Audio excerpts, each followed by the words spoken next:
E aí, pessoal, beleza? Então estamos começando mais um comentário sobre a live da tese Arquitetura Mental de Tiago Magalhães. E dessa vez vai ser um pouquinho diferente. Vou fazer uma espécie de recapitulação do que foi passado nos, se não me engano, 4 vídeos anteriores, 4 podcasts anteriores. E com isso eu vou apresentar a idealização, a formalização da educação grega, e com isso eu vou fazendo alguns comentários, certo? Por que eu vou apresentar aqui a educação grega? O Tiago Magalhães, em sua tese, pelo menos a parte da live, né, aquelas partes iniciais que eu coloquei agora, traçando comentários e tudo mais, ele tratou em alguns momentos sobre a formação do indivíduo e também sobre a adolescência, sobre um padrão possível de adolescência. E dentro dessa minha explanação aqui sobre a educação, a paideia, né, grega, que é a forma de educação clássica grega que eu conheço, né?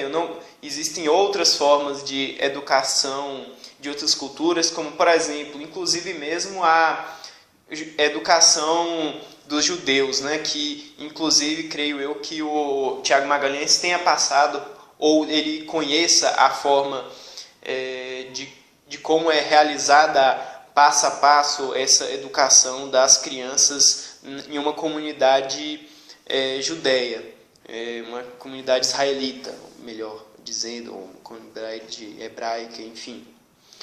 E eu sei que ele falou sobre que a sua mãe lhe ensinou sobre a Bíblia e tal. E essa foi a formação que ele teve, né? A educação que ele teve em casa, e ele diz também que foi para a escola. Mas não vamos aqui tratar sobre a educação do Tiago, nem sobre a educação dos judeus, né? Que ele deve, se ele ver esse podcast aqui, ele poderia comentar como é que é o modelo judeu, né? Mas eu vou falar sobre o modelo que eu conheço, que é o modelo grego. Muito bem. As crianças gregas, que eram filhas dos cidadãos gregos, né, principalmente em Atenas, tal, o que é que acontecia em Atenas? As crianças, quando obtinham uma certa idade, que provavelmente era da fala, os adultos já colocavam elas para aprenderem e decorarem poemas cantados, que, por exemplo, eram epopeias, né, heróicas, como, por exemplo, poderia ser a história da Odisseia, ou a história dos 12 trabalhos de Hércules, a história do Velocino de Ouro, a história de Jasão, provavelmente também as mitologias gregas, a mitologia grega, né, de Zeus, Atena, Ares, Perséfone, etc. E todas eram histórias que eram cantadas, eram poemas cantados que tinham ritmo.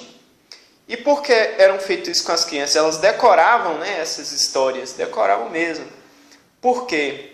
A justificativa era para que elas, ao aprenderem, decorarem esses poemas, elas obtivessem um senso estético, uma percepção quase que sensorial, que não é possível você obter facilmente sem você ter feito esse tipo de exercício, né? Então, a partir disso, você conseguiria mais facilmente perceber uma certa harmonia das formas, dos discursos, das falas, das palestras, dos textos. Existe aí algo que nós perdemos, que é um senso estético, um senso de harmonia do todo do texto. Infelizmente hoje, principalmente no Brasil, nós apenas empilhamos informações sem ter esse senso do todo. Nós sabemos o que é introdução, o que é desenvolvimento e desfecho, né, e conclusão de um texto. Seria uma estrutura lógica do texto. Mas essa estrutura não seria exatamente uma estrutura lógica, mas sim uma estrutura de harmonia, uma estrutura de um senso estético mesmo. Inclusive, por exemplo, as histórias de Édipo também estariam dentro desses poemas cantados, né? E por causa desse senso, dessa sensação, digamos assim, é que os gregos eles são muito utilizados, inclusive mesmo por Freud, né? Com o triângulo de Édipo, para exprimir algo sobre a alma humana. Então, algumas sensações da alma, algumas sutilezas da alma seriam afloradas através dessa primeira fase da educação grega.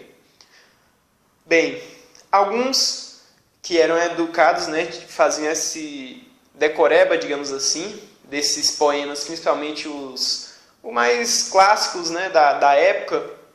Também existiam crianças, né, que logo depois disso elas iam para, digamos assim, eventos em que os rapisodos, né, os rapisodos eram aquelas pessoas que recitavam esses poemas publicamente, os poemas novos que eles faziam nesses eventos. Essas crianças iam lá para escutar, iam provavelmente para o teatro, né, ver a comédia, a tragédia, e elas, então, também assimilavam, também gravavam estes poemas novos que eram criados, os poemas contemporâneos. E estas eram as crianças mais cultas, né?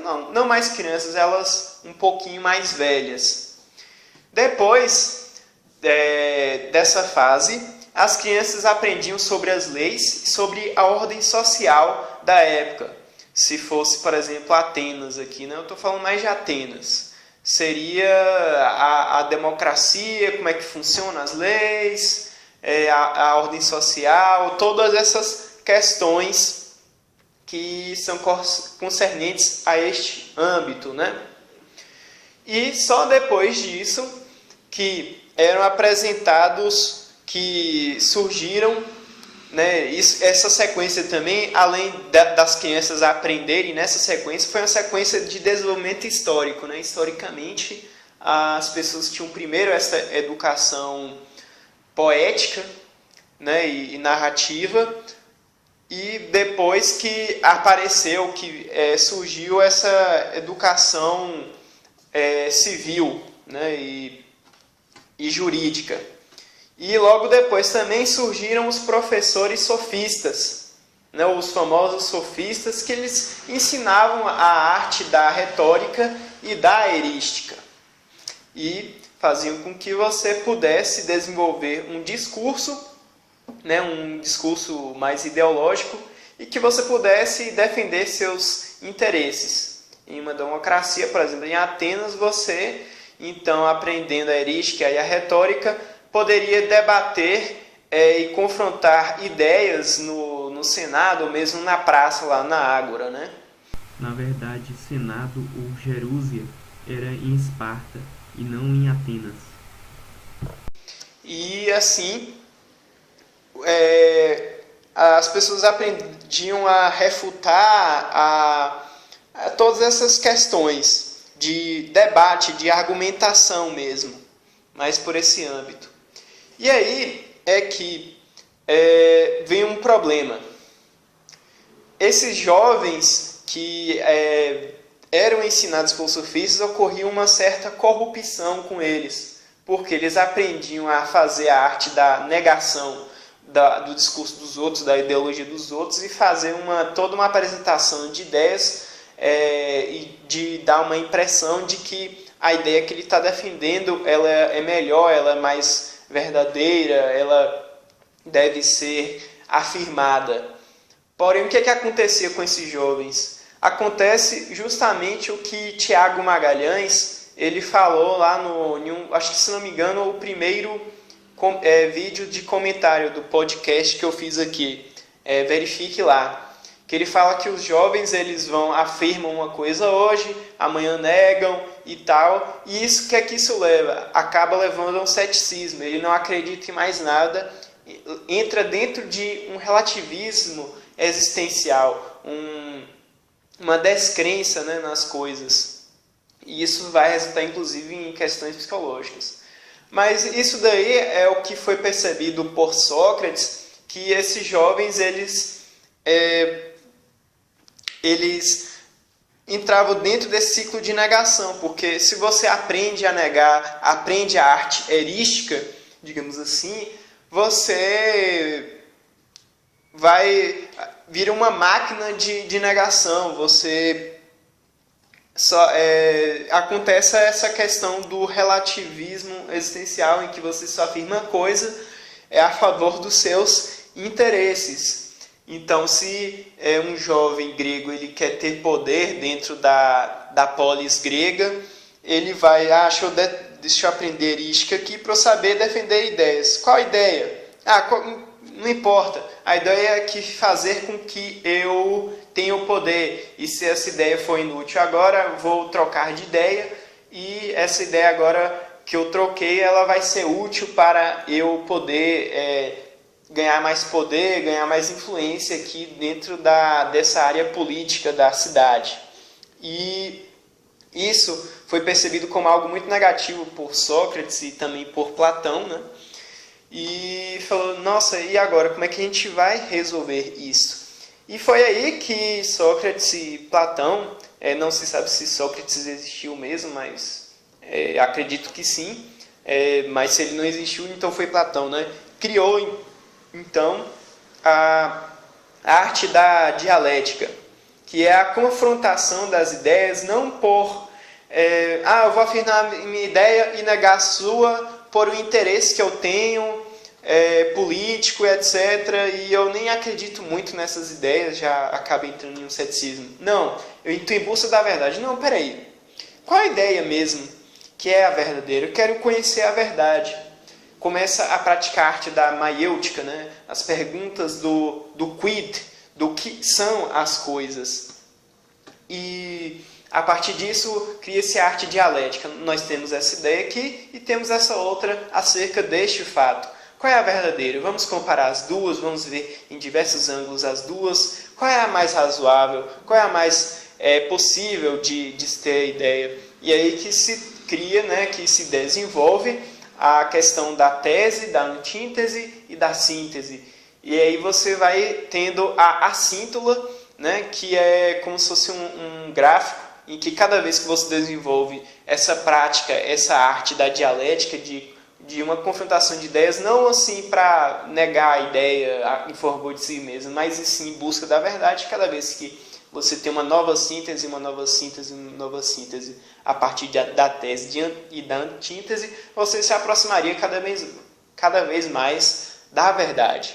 Então essa seria a arte da dialética, que foi inclusive desenvolvida melhor pelos escolásticos, né, na era medieval, e também acaba tendo a dialética de Hegel, que tem aspectos diferentes. Não seria uma confrontação de ideias para buscar a verdade, mas sim Hegel ele via como uma dialética ontológica, ou seja, a própria realidade ela faz o confronto, e também você vai ter a dialética de Marx, né, que é uma dialética materialista. Então seriam as próprias coisas, as próprias realidades sociais seriam teses e antíteses, né?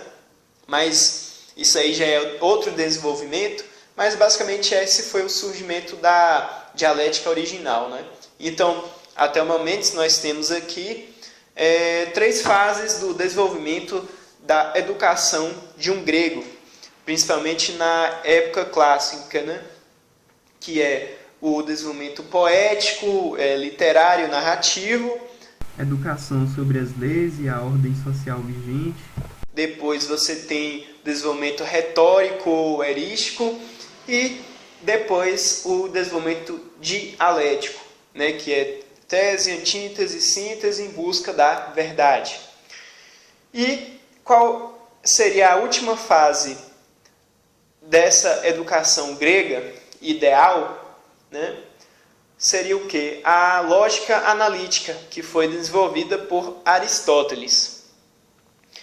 E seria a própria arte lógica, né? Depois do desenvolvimento dialético, se veria que haveria uma lógica interna a cada uma dessas teses ou antíteses dessas doutrinas, que elas teriam que ter uma coerência interna. E, por exemplo, um exemplo muito bom de um desenvolvimento de uma lógica analítica é a própria filosofia analítica, né, que surgiu muito tempo depois, que ela é puramente analítica e lógica.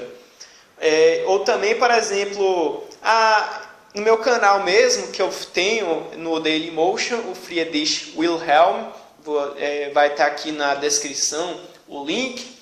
Eu faço comentários também acerca do artigo Deduções Filosóficas de Alexandre Porto.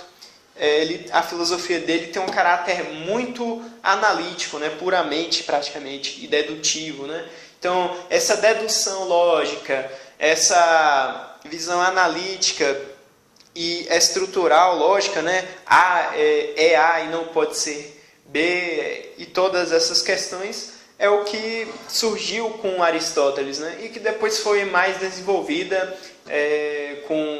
depois teve Descartes, né? Toda a filosofia analítica também, e chegando até Alexandre Porto, né? Que é o que eu conheço como o mais avançado dentro dessa lógica analítica. Muito bem, então essa seria o desenvolvimento da educação grega.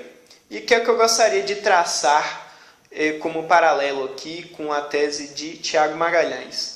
Primeiro foi essa questão, né, que os jovens, como o próprio Tiago Magalhães falou na live da sua tese, né, no iniciozinho, sobre esses jovens que eles cada vez mais mudam de opinião e acabam entrando em um ceticismo e em um niilismo e em um relativismo existencial, né, de uma afirmação ideológica objetivista, ou, enfim, quase que idolátrica, ou se não mesmo idolátrica.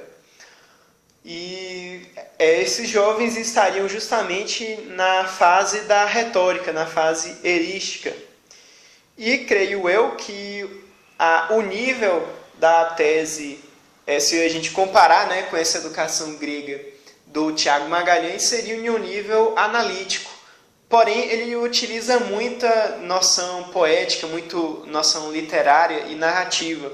Inclusive, no canal dele, como até havia mencionado antes, ele faz análise, né, de filmes, que esses filmes eles também têm essa estrutura poética, né, que você vê uma harmonia do todo da sequência de situações que você tem no filme, que o todo desse filme vai criar uma harmonia geral, uma forma geral. E creio eu também que quando o profeta ele fala sobre formas harmônicas, né, e principalmente quando ele fala da esfera, que é um conceito pitagórico, e ele fez uma questão ali também com Einstein, ele utiliza essas formas totais, harmônicos, né? E creio eu que essa noção de harmonia também venha dessa noção que é criada, que é educada nessas crianças da Grécia, que elas liam muito, elas gravavam, na verdade, muitas narrativas na cabeça para se criar essa noção estética, digamos assim, essa noção de um todo harmônico. E até hoje, muitos intelectuais, muitas pessoas cultas, né, que buscam a cultura, a intelectualidade, elas fazem esse mesmo percurso, não necessariamente decorar muito aquelas literaturas gregas, né? Mas, por exemplo, muitos deles começam estudando aquela obra de Dante, né? A Divina Comédia, tentam gravar, porque ali existe um ritmo, uma certa analogia, uma estrutura simbólica ali, né? Para você ter esse senso simbólico, esse senso da alma humana, de uma percepção mais aguçada, que é muito difícil de você ter hoje na cultura moderna.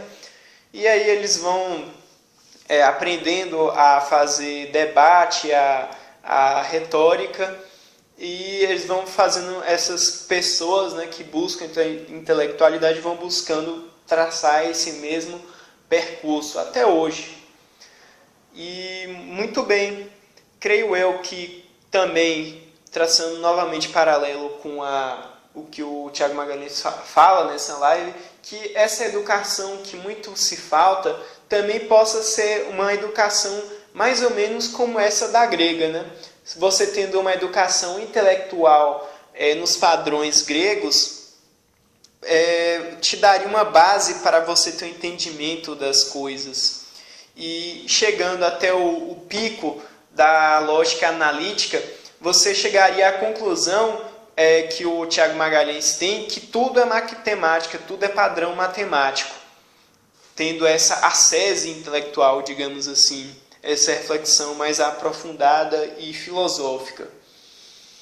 E creio que são essas as questões que são necessárias, né? Inclusive para poder você compreender melhor, você aqui que está acompanhando esses podcasts de comentários da arquitetura mental. E creio que seja isso, gente. Só dando uma pausa aqui, né, na reflexão especificamente do vídeo, né, da tese, mas eu acho que é algo importante a ser considerado. A educação, essa paideia, né, todo esse ideal de educação grego é chamado de paideia. É muito interessante, é algo a se refletir e que é um complemento aqui de reflexivo para você compreender melhor, inclusive, a tese de Tiago Magalhães, que ele também dá muita ênfase à educação. Hoje, as pessoas na vida moderna, elas não têm mais esse ideal de educação, não tem nem esse primeiro passo, né? Esse primeiro passo de você ter uma captação, você decorar textos poéticos para você ter um senso estético, nem isso hoje as pessoas têm, né? Tem até matemática nas escolas, tem até alguma dialética, mas não, nem vejo muita dialética, assim, é mais um ensino de um conteúdo, né? Pacotes de informação que são determinados, né, pelos órgãos aqui do Estado brasileiro, mas que não tem mais esse ideal grego, né? Que não tem mais essa questão de uma visão do simbolismo das coisas, né? Se perdeu completamente, que você pode ter com esse primeiro degrau da educação grega. E também hoje as pessoas, elas até debatem, né, na internet, acabam tendo aquele desenvolvimento daquele jovem, né, grego que estava se corrompendo, só sabendo negar as coisas, só fazendo erística, mas é uma coisa muito de má qualidade, né? O Alexandre de Porto, ele apresenta em diversos momentos, em vários vídeos dele, um gráfico, né, que mostra os níveis de um debate, né? E muitas vezes, nesses debates que você vê muito na internet, nos comentários de vídeos e etc., é um nível muito baixo de discussão, é muito ad hominem, né? Que o pessoal fala muito, apelo à autoridade, essas questões todas. E é interessante você ter uma educação, uma disciplina, etc., para que você possa ir na questão central, naquela coisa que realmente importa, que é você ter você querer encontrar a verdade nas coisas, querer verificar se realmente as ideias têm um fundamento e tudo mais. E um modelo de educação de uma grande cultura, como, por exemplo, eu estou colocando aqui a cultura grega, né? Mas pode ser a cultura judeia, né? Você tem dentro da Bíblia, no Velho Testamento, você tem os livros, né, que são atribuídos a Salomão, ali tem umas reflexões interessantíssimas, né? E só nessa parte, né? E tem toda a construção bíblica, a própria parte de Jesus mesmo, de Paulo, que ali você tem toda uma formação mental, intelectual do indivíduo, que é muito bom que também seja passado para as pessoas, mas para isso é necessário ter alguém que já conheça a Bíblia, ou que conheça muito o que está escrito ali, né? E para se passar, né? É uma forma de cultura, de formação e de educação muito diferente da grega, né? Mas também já é outro parâmetro que também é muito bom, né? E, na verdade, essas duas formas de educação, elas têm finalidades um pouco diferentes, né? E o interessante é que Paulo de Tarso, creio eu, que ele tenha ele tem a interseção dessas duas educações, porque ele era fariseu, né? Paulo, antes, quando ele era Saulo, ele era fariseu, e sendo fariseu naquela época ali, um pouco depois da morte de Jesus, ele morava lá e tinha uma relação ali com Roma, e Roma herdou muito da educação grega, né? Então, provavelmente, o Paulo de Tarso, você vê, né, que é uma pessoa extremamente culta e que provavelmente teve uma educação que deve ter muito das referências gregas, né? Inclusive, dentro das viagens que Paulo fez, né, uma das viagens ele foi a Grécia e espalhou o evangelho lá. E você via que ele conhecia da cultura grega, né? E é interessante colocar aqui a figura de Paulo, né? Pois o Tiago Magalhães ele citou ele, né, o Paulo, e que é essa figura que faz a união provavelmente, né, da cultura e educação grega e a cultura e educação judaica, né? E ele que é justamente o primeiro psicólogo, né? Talvez, quem é que sabe que o que influenciou ele, né, a ter essa sabedoria tenha sido como Freud, né, uma inspiração grega, né, com o complexo de Édipo, pois eles tinham essa questão muito da poética. Mas não sei, eu realmente estou chutando aqui, mas pode ser, inclusive, também, não nego, inclusive deve ter sim muito da questão de uma certa poesia bíblica também. A Bíblia original, creio eu que devia... original que eu falo assim, o escrito original em hebraico, em grego, etc., aramaico, devia ter uma estrutura, uma sonoridade poética muito bonita, muito profunda também. Então, basicamente é isso, né? Que essas considerações que eu creio ser importantes. E até o próximo podcast.